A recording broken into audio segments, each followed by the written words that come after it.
네, 반갑습니다. 한국 디지털 트윈 연구소의 양영진 대표입니다. 잠깐 좀 마스크를 벗고 강의를 하도록 하겠습니다. 음, 그 한국 디지털 트윈 연구소는 사이언스 연구소 기업입니다. 그러면 지금부터 디지털 기술과 활용 방안에 대해서 말씀드리도록 하겠습니다. 그 말씀드릴 순서는 일단 기술을 얘기하기 전에 좀 워밍업 좀 하고 어 관련 이론과 어떤 우리 접근 방법, 이게 디지털 트윈이 무엇이고 왜 필요하고 어떻게 구현하는지, 그다음에 적용했던 사례, 활용 방안에 대해 순으로 이렇게 말씀을 드리도록 하겠습니다. 어 지난번에 손정희 씨가 청와대에 와서 이제 첫째, 둘째, 셋째도 AI다. 또 일론 머스크는 "인간은 생각보다 똑똑하지 않으며 훗날 AI는 인류를 위협할 것이다. 페이스북은 향후 5년 안에 메타버스 기업으로 전환해 나갈 것이다." 뭐 이런 얘기들을 예 유명한 사람들이 많이 하는데, 그럼 도대체 이게 무엇을 위한 것인가요? 지금 초연결 초지능화 기술이 이제 4차 산업혁명을 이제 견인하고 있고, 그 디지털 그 혁신과 디지털 트랜스포메이션을 통해서 미래 경제 주도권을 우리가 확보하기 위해서 각국이 엄청난 노력을 하고 있죠.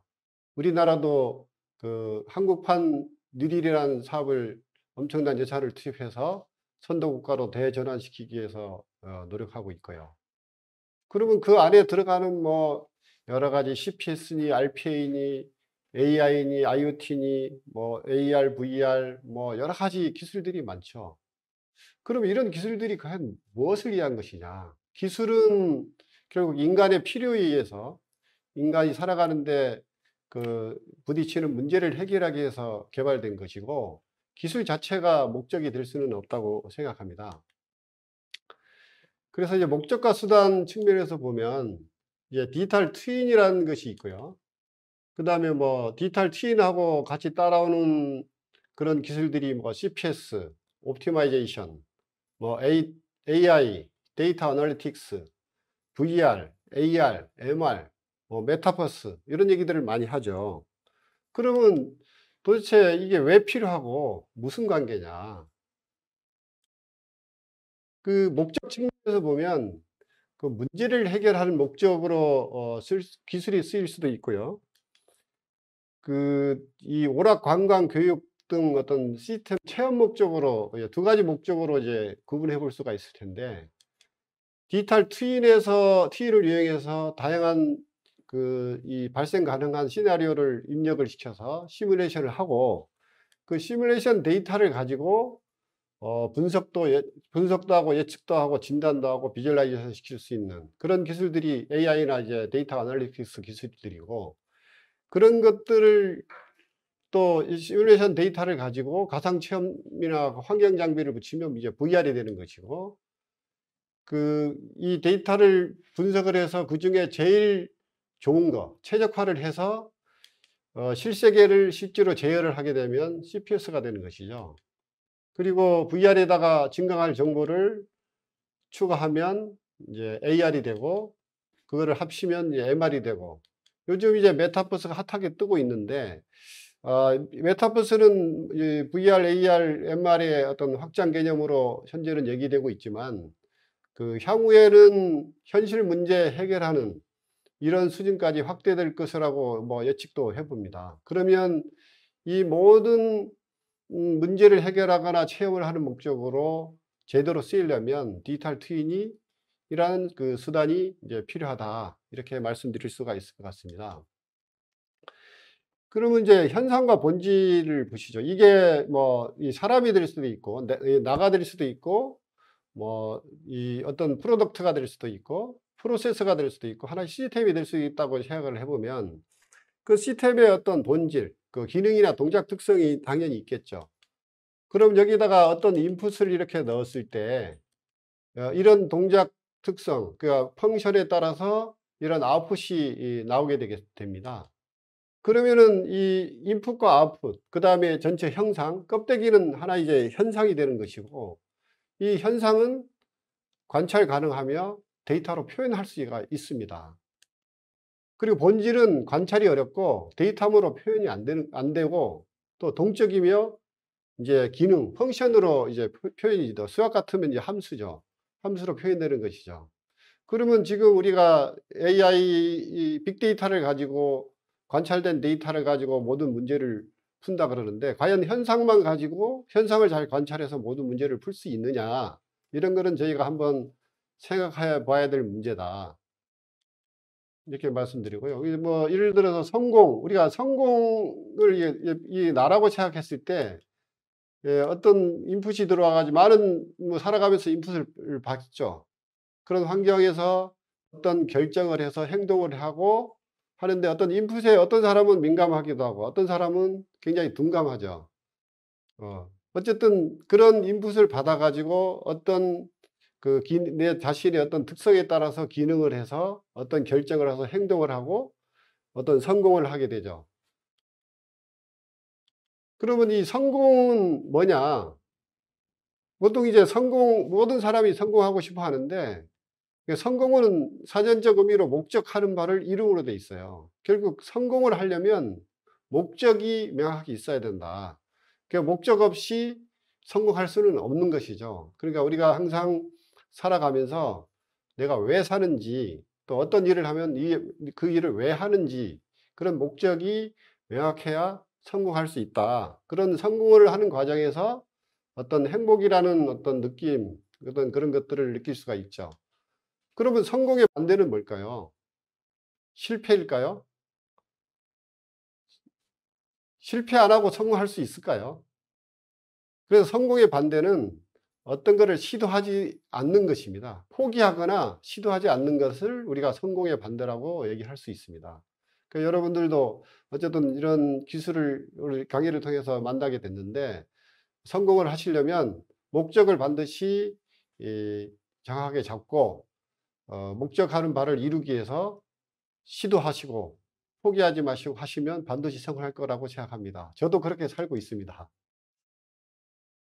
그래서 이제 말씀드린 것은 W2H라는 프레임인데요. 저희 뭐 회사에서도 항상 무슨 일을 하게 되면 그걸 왜 하는지, 그 목적을 달성해서 무엇을 해야 되는지를 모르면 제가 일을 하지 말라고 합니다. 그래서 이 why와 what, 이제 how인데요. 항상 무슨 일을 할 때는 why, 왜 해야 되는지를 알고 시작을 해야 된다 하는 말씀을 꼭 드리고 싶습니다. 그러면은 지금부터 이제 본격적으로 이제 디지털 트윈에 대해서 이제 알아보기로 하겠습니다. 이 디지털 트윈에 관련된 이론은 저희 이제 연구소가 CTO가 이제 카이스트의 이제 김탁공 교수님인데, 이 86년도에 이런 논문을 쓰셨어요. 이런 논문을 기반으로 이 학위 10주년 기념으로 모델링 시뮬레이션이라는 이제 책을 쓰셨고, 이 책은 아마존에서 전 세계 이 분야의 베스트셀러로 돼 있는 책입니다. 그리고 AI와 시뮬레이션 보완적 활용에 대한 책도 쓰셨고, 어떤 의사결정을 어떻게 하느냐에 대한 이론서도 쓰셨고, 이런 것들이 다 연관관계가 있습니다. 그리고 이제 퇴직 기념으로 이제 국방 모델링 시뮬레이션이라는 책을 이제 출판해서 국문으로 되어 있습니다. 여러분 이제 앞으로 트윈을 이제 가시고 뭐를 문제를 풀고 묶여져 가지고 시스템 오브 시스템즈, 복합 시스템으로 구성이 되죠. 이제 스마트 시티만 하더라도 뭐 교통 시스템, 환경, 에너지 다양한 시스템들이 복합적으로 구성이 되어 있다고 볼 수 있습니다. 그럼 이 시스템은 도대체 뭐냐? 이 구성 요소를 미 국방성에서 이제 표준을 잡았는데요. 3P라고 합니다. 이제 프로덕트, 피플, 프로세스입니다. 우리가 이제 뭐 이 어떤 정보 시스템을 하나 만들어 놓으면 뭐 다 잘 될 것 같지만 많이 실패하는 이유들이, 이 정보 시스템은 프로덕트라 볼 수 있는데 관련된 그거를 운영하는, 관리하는, 의사결정하는 사람, 또 그거를 운영하는 기술, 절차, 이런 프로세스들이 조화롭게 변해야 되는데 좋은 프로덕트만 들어왔다고 뭐 이 어떤 목적을 달성할 수 있는 게 아니죠. 그래서 항상 우리는 이 3P를 생각을 하면서 어떤 문제를 해결해야 한다는 말씀을 좀 드리고 싶고요. 디지털 트윈도 이 똑같은 이제 모델, 이제 가상화시키는 거죠. 디지털라이제이션.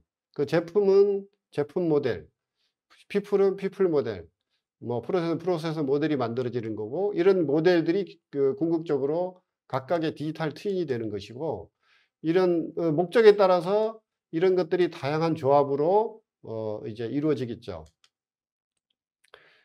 그럼 우리가 어떤 살면서 문제를 푸는데 그 보면 딱 세 가지입니다.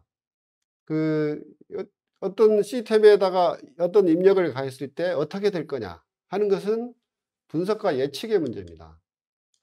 그리고 입력과 출력을 주고 어떻게 만들 거냐 하는 것은 설계의 문제고요. 그 다음에 어떤 목표, 이런 출력을 내고 싶은데 어떤 인풋을 넣어야 이런 출력이 나올 거냐 찾는 것은 최적화의 문제입니다.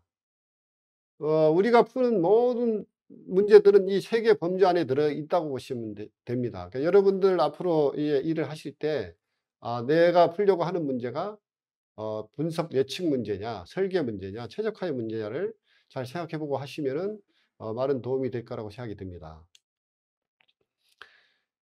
이런 것들을 연구하는 방법이 뭐 크게 보면은 데이터를 수집을 해 가지고 하는 방법과 어떤 학습, 어떤 도메인 지식을 우리가 익혀 가지고 지식을 가지고 푸는 방법이 있죠. 그럼 데이터가 오면 데이터를 분석을 하고 요즘 많이 뜨는 머신러닝을 시켜서 데이터 모델을 만들어서 지식을 발견하는 방법이 있고요. 이거를 기납적 추론이라고 하죠.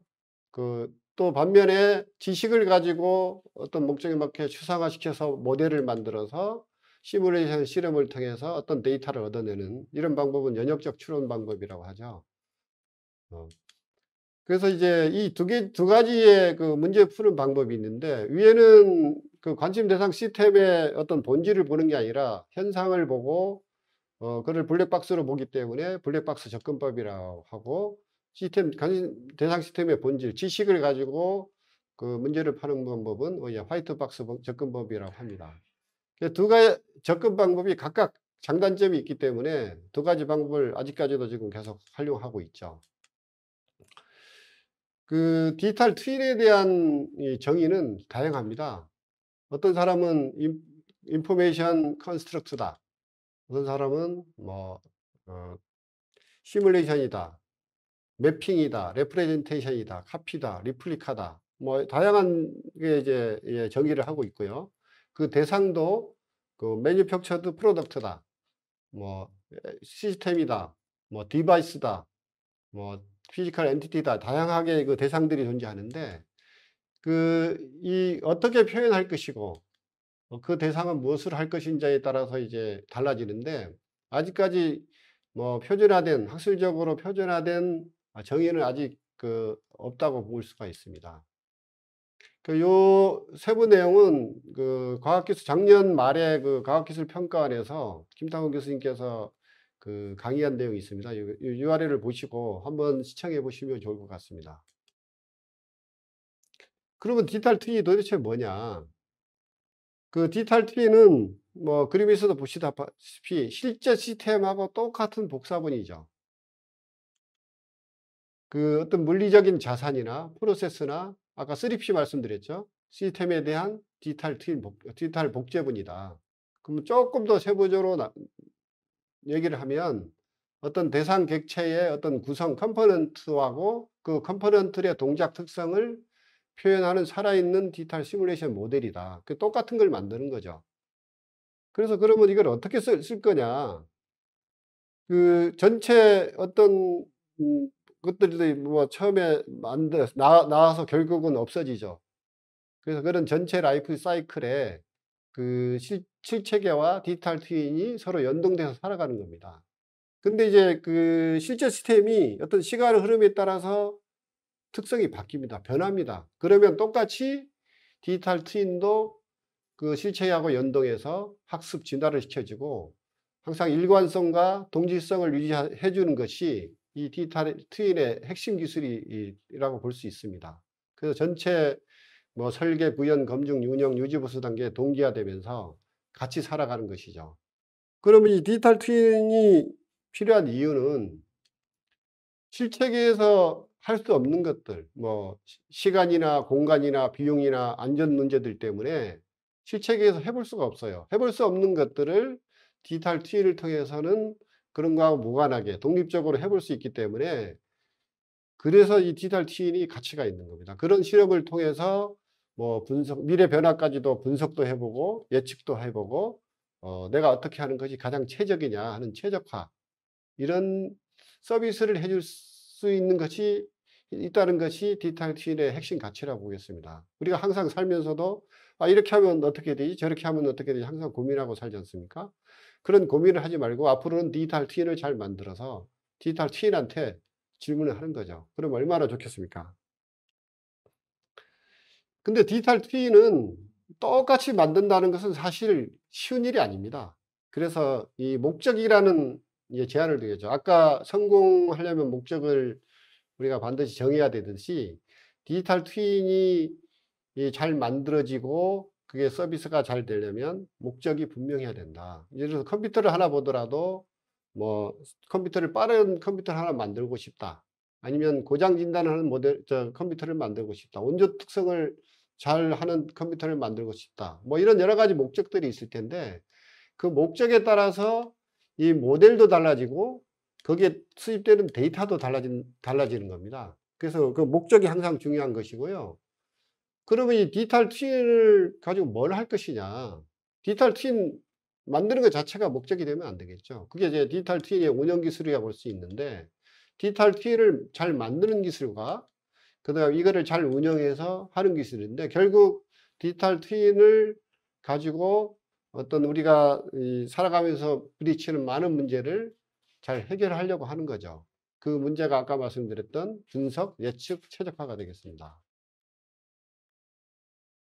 그러면은 이제 실제 시스템에다가 이제 디지털 트윈이라는 컴포넌트가 하나 더 붙는 건데, 이거를 저희가 스마트 시스템이라고 이제 부르죠. 그러면 이 디지털 트윈이라는 컴포넌트가 추가됐는데, 그럼 뭐가 좋아지냐? 그거를 우리가 봐야 됩니다. 서비스 측면에서 기존 운영 서비스보다 뭐가 좋아지는지, 그게 뭐냐? 그 개선 운영 서비스가 있어야 되겠죠. 첫 번째가 기능적인 측면으로 뭐 기존 운영 시스템에서 못 풀던 문제를 풀 수 있어야죠. 그 새로운 서비스를 창출하는 거죠. 그다음에 수준을 향상시킨다든지, 또 그다음에 이제 성능적, 효율성 측면에서 그 어떤 문제 답의 정확도를 높인다든지, 문제 푸는 시간을 단축시킨다든지, 이런 서비스 품질을 향상시키든지, 두 가지가 디지털 트윈을 쓰면 가능해야 됩니다. 그렇지 않으면 디지털 트윈을 구축할 의미가 없는 것이죠. 그러면 이제 그 스마트 시스템이 뭐냐? 스마트 시스템이라는 것은 그 미국 과학자단에서 정의한 4대 기능이 있습니다. 자동 감지, 자동 진단, 자동 교정, 자동 제어입니다. 그럼 이 기능만 있으면 되는 것이 아니죠. 요 요즘은 뭐 데이터가 폭발적으로 늘어나 가지고 뭐 정보도 넘치고 지식도 넘치고, 그게 진짜인지 가짜인지 구분하기도 어렵죠. 그래서 그런 것들을 그러면 각자의 이해관계에 따라서 각자의 방법대로 문제를 푸는데, 그러다 보니까 서로 싸우죠. 그래서 그거를 어떻게 효율적으로 할 거냐. 성능 측면에서의 뭐 그 자원 에너지 사용량을 뭐 최소화시킨다든지, 시간이나 공간 요소를 최소화시킨다든지, 생산량이나 통과율 성장률을 높인다든지, 이런 뭔가 이제 성능적으로 좋아져야 되고, 결국 디지털 트윈은 구축이 목적이 아니라 디지털 트윈은 하나의 방법, 수단, 도구이다. 그래서 그것들이 실체계를 스마트해서 우리 인간이 스마트하게 하고 인간한테 이롭게 돼야 된다는 것입니다. 그, 이 디지털 트윈의 이제 활용 분야는 뭐 그 전 분야입니다. 뭐 산업, 공공, 의료, 재난, 국방, 그 분석, 예측, 최적화가 다 모든 분야에 필요하겠죠. 그래서 이제 디지털 트윈은 앞으로 이제 점점 보편화될 것으로 이제 예상이 됩니다. 그러면 이제 디지털 트윈을 이제 어떻게 만들 것인가, 이런 부분에 대해서 한번 좀 살펴보기로 하겠습니다. 그 디지털 트윈의 구성 요소는, 그게 대상 체계 시스템에서 그 데이터가 복제가 돼야 되고요. 또 형상이 복제가 돼야 되겠죠. 그다음에 그 동작 특성, 기능이 복제가 됩니다. 이게 세 개 요소가 잘 복제가 돼야 됩니다. 그다음에 그 형상 정보는 목적에 따라서 레벨 오브 디테일이 달라지겠죠. 어떤 문제는 뭐 광역의 GIS가 필요하고 GIS도 뭐 3D도 필요할 수도 있고 2D가 필요할 수도 있고 그다음에 건물 관련된 어떤 문제를 풀려면 빌딩 인포메이션 모델이 필요하고 어떤 제품 관련된 문제를 풀려면 3D CAD가 필요하게 되겠죠. 그다음에 이제 이런 모델을 만드는 방법도 뭐 아까 요즘 기계 학습으로 하는 데이터 모델을 만드는 방법이 있고 지식을 가지고 시뮬레이션 모델을 만드는 방법이 있고 그거를 융합적으로 하는 바스 모델이 있습니다. 저 바스 모델이 오늘 제가 좀 집중적으로 좀 말씀드리려고 합니다. 그럼 디지털 트윈이 이제 이런 다양한 조합으로 이루어지는데 그럼 디지털 트윈이 도대체 어떤 데 쓰고 있냐? 여러분도 거의 매일 쓰는 게 있습니다. 내비게이션입니다. 내비게이션. 그 내비게이션을 보면 GPS 데이터가 들어오죠. GIS가 있죠. 그다음에 그 교통 예측 모델 우리가 어떻게 하면 최적이냐 또 도착 예측이 얼마냐 하는 그런 교통 시뮬레이션 모델이 들어가죠. 이게 요 세 개 컴포넌트가 들어가는 아주 대표적인 예고 우리 실생활에 이 디지털 트윈을 우리가 잘 활용하고 있다고 보면 됩니다. 그 뭐 재난 대피하는 것들을 하나 만들고 싶다 그러면 빔이 들어가야 되고 화재 데이터가 돼야 되고 재난 대피 시뮬레이션 모델이 들어가야 되겠죠. 스마트 시티로 가면 이제 점점 복잡해지죠. 그 모델들이 굉장히 많이 들어가야 되겠죠. 또 형상 정보도 많이 들어가야 되고 데이터도 많이 들어가야 되고. 이 재난 디지털 트윈을 만든 사례인데요. 그거를 만든 목적은 그 재난 발생 시에 피해를 분석하고 피해를 최소화해 줘야 되겠죠. 그거를 하기 위해서 디지털을 만드는데 크게 보면 이런 형태로 되겠습니다. 실제로 빨리 진압해야 되고 빨리 대피를 시켜서 피해를 최소화시키려면 사전에 미리 다 해봐야 되겠죠. 실제로 이거를 데이터를 가지고 데이터 모델을 만들어서 하려는 것은 거의 불가능하다고 볼 수 있겠죠. 그 다음에 예를 들어서 이 캠퍼스에 어떤 건물을 하나 만들고 싶은데 중경 전후에 미세먼지가 어떤 식으로 달라질 거냐 뭐 이런 것들도 한번 해본 사례들이 있죠. 이게 모 대학의 캠퍼스입니다. 왼쪽은 건물을 짓기 전에 이제 미세먼지가 확산되는 모습이고요. 오른쪽은 건물이 들어섰을 때 어떻게 될 거냐 하는 것을 보여줍니다. 아까 디지털 트윈 3요소 중에 데이터, 형상, 기능 세 가지가 있다 그랬는데 사실 기능의 행위 모델을 만드는 것이 사실 제일 어렵습니다. 나머지는 보편화된 기술이고요. 그러면은 그 모델을 만드는 방법이 두 가지가 있죠. 실체계에서 운용 데이터를 가지고 머신러닝을 해서 데이터 모델을 만드는 방법과 실체계에서 도메인 날리지를 가지고 모델을 만드는 방법이 있습니다. 왼쪽은 문제하고 답을 기억시키는 지도학습 방법을 주로 쓰죠. 오른쪽은 문제를 푸는 원리, 그러니까 본질을 제공하는 방법을 가지고 모델을 만드는데 크게 보면 시간의 흐름에 따라서 어떻게 변하는지 또 어떤 이벤트를 했을 때 어떻게 되는지 하는 모델과 연속 시간 모델과 이산 사건 모델로 구분이 되고 그거를 모두 세상에 많은 문제들이 두 개가 합쳐진 모델이 됩니다. 그래서 두 개가 서로 장단점이 있는데 이거를 어떻게 할 거냐 하는 것은 뒤에 한번 설명을 드리면 크게 보면은 이제 데이터를 가지고 아까 블랙박스 접근법이라 그랬죠. 오른쪽은 이제 화이트박스 접근법이고 그러면 이제 왼쪽에 블랙박스 접근 방법은 현상을 가지고 데이터를 가지고 기계한테 시켜서 모델을 만드는 방법이기 때문에 원리를 알 수가 없습니다. 그러면 상관관계를 모델링하는 거죠. 인과관계를 알 수가 없습니다. 왜 그렇게 됐는지. 그 다음에 아까 3P 중에 뭐 프로세스가 바뀌었다든지 피플이 바뀌었다든지 프로세스가 뭐 재원이 바뀌었다든지 하면 예측을 할 수가 없죠. 왜냐하면 데이터가 없으니까. 데이터가 없으면 아무것도 못하는 게 왼쪽의 방법이죠. 그 다음에 동쪽으로 어떤 시뮬레이션 모델과 결합해서 운용하는 문제도 안 되고. 반면에 이제 시스템 과학적으로 접근하는 방법은 그 지식을 이해하는 게 되게 어렵습니다. 그래서 우리가 뭐 나면서부터 열심히 공부하잖아요. 그래서 그 열심히 공부하는데도 사실 어렵죠. 그리고 그런 지식이 있다 하더라도 그거를 컴퓨터가 알아먹을 수 있도록 모델링하는 방법도 사실은 쉽지가 않습니다. 되게 어렵습니다.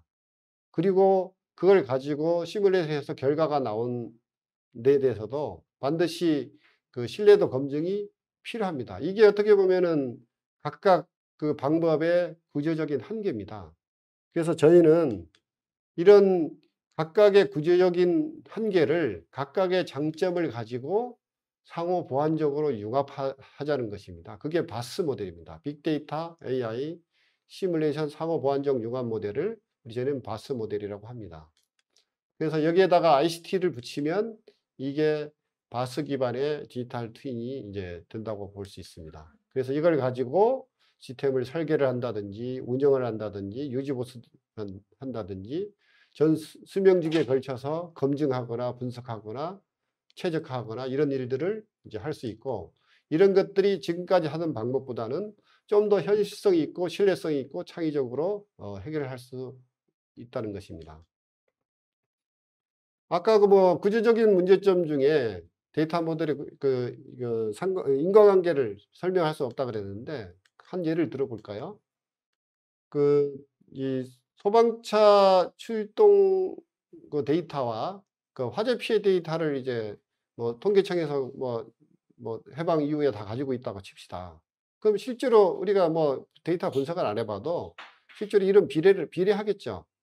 그럼 이 데이터 모델을만 가지고 봤을 때 사실 XY의 인과관계가 아니죠.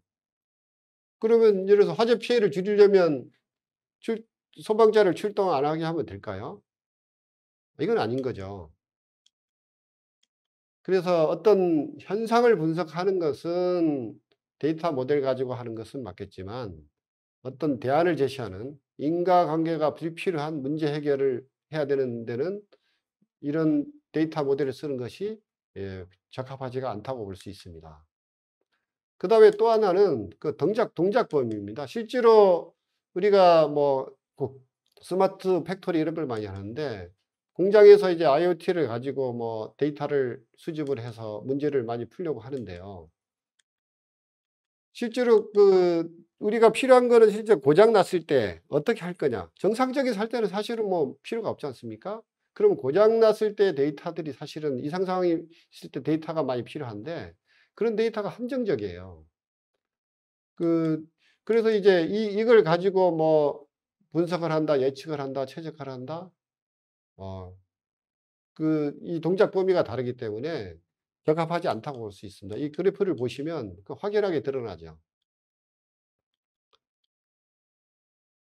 그리고 이제 이 서비스 수준도 자 아까 3 요소 중에 그 뭐 이 행위 모델이 없다고 하셨을 때 데이터와 뭐 형상 정보만 있을 때에서는 현상 인식은 가능하죠. 정보 수준이죠. 정보 수준의 서비스이고 그다음에 이걸 가지고 지식 수준의 예측하는 것은 데이터 모델 가지고도 가능하겠죠. 다만 이제 어떤 조건이 바뀌었을 때의 예측은 인제 어렵기 때문에 제한적 예측이 가능하다고 볼 수 있고 그 시뮬레이션 모델은 어떤 변경 시에도 예측이 가능하고 인과관계도 알 수 있는 것이고요. 그러면 내가 어떻게 하는 것이 좋으냐 그 최적 대안을 찾아주는 것도 가능합니다. 그래서 결국 그 시뮬레이션 모델로 가야 우리가 정보와 지식 수준을 넘어서 지혜 수준의 서비스가 가능합니다. 그래서 이런 이론을 바탕으로 저희가 이런 이 바스 기반의 디지털 트윈 플랫폼을 만들었습니다. 다양한 이 분야가 있는데요. 그 분야의 목적에 따라서 뭐 데이터를 목적에 맞는 데이터를 수집하고 또 목적에 맞는 모델을 만들고 또 모델을 만들어지면 그걸 시뮬레이션해서 시뮬레이션 결과를 가지고 뭐 가시화를 시킨다든지 분석을 한다든지 예측을 한다든지 최적화를 해주는 그런 도구들을 저희가 이제 플랫폼으로 이렇게 만들어 놨습니다. 여러분이 이제 이런 플랫폼이 필요하시고 이런 서비스가 필요할 때 언제든 연락 주시면 저희가 같이 협력을 할 수 있습니다. 그래서 이런 결과를 가지고 실체계에다가 뭐 반영을 한다든지, 아니면 반영을 하더라도 뭐 실시간으로 자동 제어를 하게 할 수도 있고, 뭐 선택적으로 제어를 할 수가 있겠죠. 그래서 저희가 이제 그거를 이제 그 플랫폼을 만들어서 작년에 출시를 했는데, 그걸 와이저라는 이름으로 출시를 했습니다. 그래서 와이저 시뮬레이션 엔진만도 뭐 별도로 이제 팔 수도 있고, 그걸 플랫폼, 우리가 자동차의 엔진, 그다음에 자동차의 플랫폼, 이렇게 생각하시면 됩니다. 그걸 가지고 또 확장, 그 플랫폼을 좀 꾸밀 수 있는 확장 팩, 그다음에 그걸 가지고 다양한 분야에 적용할 수 있는, 서비스할 수 있는 부분들을 이제 기반으로 이제 만들 수가 있습니다. 그 적용 사례를 좀 살펴보겠습니다. 지금 이 대표적인 사례 중에 워게임 쪽이죠. 그 이제 시뮬레이션 엔진과 모델 개발 환경, 이제 와이저의 전신이죠. 이렇게 해서 만들어서 현재 그 해군, 공군 해병대, 그 이제 그 워게임 이름이 청해 창궁 천자봉입니다. 이거를 현재 전력하에서 한 10년 이상 운영하고 있고요. 이런 것들이 이제 실제로 다양한 그 도구들, 매트랩이라든지 옴넷이라든지 셀룰라 오토마타 시뮬레이터라든지, 요즘 많이 가시아 쪽에 많이 쓰는 유니티라든지 이런 들을 하고, 이 국제 표준 HLA, RTI 이런 표준을, 미디어를 가지고 연동을 해서 실제로 그 이 육해공 해군 공군 해병대 워게임에 활용하고 있고, 저게 이제 미군과 이제 연합 훈련을 하면 미군 체계들하고도 저 HLA, RTI로 연동이 돼서 동시에 다 운용이 되고 있습니다. 요거 여기에 저 표시를 해 놓은 거는 저희가 가지고 있는 자체 솔루션입니다. 그 하나 사례를 들어보면 이제 이런 거죠. 이제 이 적 잠수함이 이 어뢰를 발사를 해서 우리 이 아군 수상함을 공격을 해요. 그러면은 이 그 수상함이 이 어뢰를 탐색을 해서 어떻게 피해를 최소화할 거냐, 이런 문제죠. 그래서 효과도 분석을 통해서 이런 기만기를 만들어요. 이 어뢰가, 그 탐색기가 우리 수상함의 그 소음 정보를 쫓아오는 거예요. 소나가 달려 있어서. 그러면 이 내 소음 정보와 똑같은 정보를 내는 기만기를 만드는 거죠. 기만기를 만들어서 어떻게 이제 피하는 건데, 그러면 이 기만기를 어떻게 만들 거냐. 그런 것들은 다양한 방법이 있죠. 크기부터 그 뭐 유동식으로 할 거냐, 고정식으로 할 거냐, 그러면 유동식으로 하면 속도는 얼마나 할 거냐, 이런 것들을 다양한 경우를 다 입력을 해서 가장 좋은 거를 찾아주는 겁니다. 그래서 기만기를 그렇게 해서 만들고, 그 기만기를 어느 타이밍에 어떤 방향으로 어떻게 뿌리고 어떤 방향으로 내가 회피를 해야 그 회피율을 가장 높일 거냐. 다양한 경우의 수가 있겠죠. 그런 것들을 이제 시뮬레이션을 통해서 최적을 찾아주는 그런 사례가 되겠습니다. 그래서 이런 것들을 할 때는 각각의 이 객체들, 이 잠수함에 발사하는 어뢰, 그 다음에 뭐 이 우리 수상함, 그다음에 그 기만기, 이런 것들이 각각이 이 각각의 도구로 이제 만들어져서 아까 말씀드렸던 HLRT라는 국제 표준 가지고 연동을 해서 같이 이런 시뮬레이션을 할 수가 있는 거예요. 아이고, 죄송합니다. 그러니까 이런 식으로 해서 다 이게 구현을 해가지고 실제로 돌려본 사례가 되겠습니다. 그 다음에 이제 화재 대피 했던 사례, 어, 요거는 모 의료원에 했던 사례고요. 그다음에 이거는 뭐 제주공항에 그 버스 전용 차선을 놔야 되냐 말아야 되냐를 가지고 실제로 분석했던 사례인데, 이 동영상이 안 되네.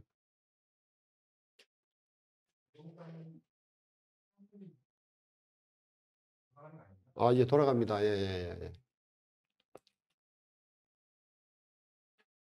이런 식으로 이건 가시화 부분이거든요. 실제로는 여러 경우에서를 다 해봅니다. 그럼 이 교통 신호를 어떻게 제어할 거냐, 전용 차선을 1차선으로 노는 방법, 2차선으로, 3차선으로 노는 방법, 다양한 경우에서를 다 해보고 그 중에 이제 최적을 찾아주는 겁니다.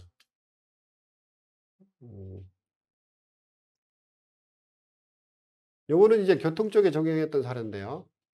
그 여의도 교차로 8개를 대상으로 해서 실제로 이제 교통 신호 제어를 하는 이유는 교통 흐름을 원활하게 하려는 거죠. 교통 정책을 하는 사람은 교통 흐름을 봐야 되는 것이고, 또 실제로 이 교차로를 관리하는 사람은 또 이렇게 세부적으로 봐야 되겠죠. 이게 멀티 레졸루션 그로 이제 모델링 시뮬레이션에서 해줬던 사례가 되겠습니다. 그다음에 이제 요거는 그 세종시의 그 스마트 시범 도시가 이제 구축이 되고 건설이 되고 있는데요. 거기 외부 차량을 이제 못 들어가게 한다는 거예요. 그러면은 그 외부 차량이 못 들어가면 내부 모빌리티를 공유 차량으로 해결하겠다고 하는 정책인데, 그러면 공유 차량을 몇 대를 어떻게 운영하는 것이 가장 효과적이냐 하는 문제를 풀어주기 위해서 POC로 한번 했던 사례가 되겠습니다. 요거는 비상 대비하는데 시간이 이제 뭐 그렇게 많지 않으니까 이제 넘어가도록 하겠습니다. 요거는 이 국방 쪽에 썼던 건데, 이제 그 F-16하고 똑같은 이제 그 항공기 모델을 만들어서 그 F-16 교전하는 것들을 우리가 이제 그 이 디지털 트윈을 시뮬레이션을 해본 사례가 됩니다. 사실 이게 항공기하고 똑같은 동작 특성을 만든다는 게 이제 사실 항공공학의 지식이 없으면 어렵겠죠. 그다음에 활용 방안은 이제 아까 적용 사례를 말씀드리고, 활용 방안은 전체 라이프 사이클에서 설계, 건설, 시험 운영, 유지 보수 단계에 쓰일 수 있는데, 어 건축과 서비스 단계가 있겠죠. 그럼 이 전체 라이프 사이클에 그 데이터를 일관성 있게 관리해 주는 프로토콜이 있습니다. 디지털 스리드라는 거죠.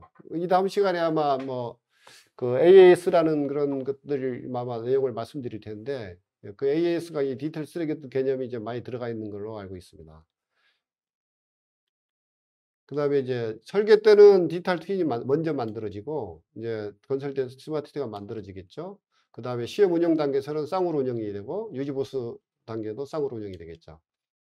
그래서 이제 뭐 실제로 건설 단계에서는 설계 검증 목적으로 쓰이고, 시험 운영 단계에서는 시험 평가하고 운영 분석 목적으로 쓰이게 되고, 그 이제 서비스 단계에서는 운영 진단이라든지 유지 보수 최적화하는 목적으로 이제 디지털 트윈이 활용됩니다. 선박도 똑같습니다. 대상만 다를 뿐이지 똑같습니다.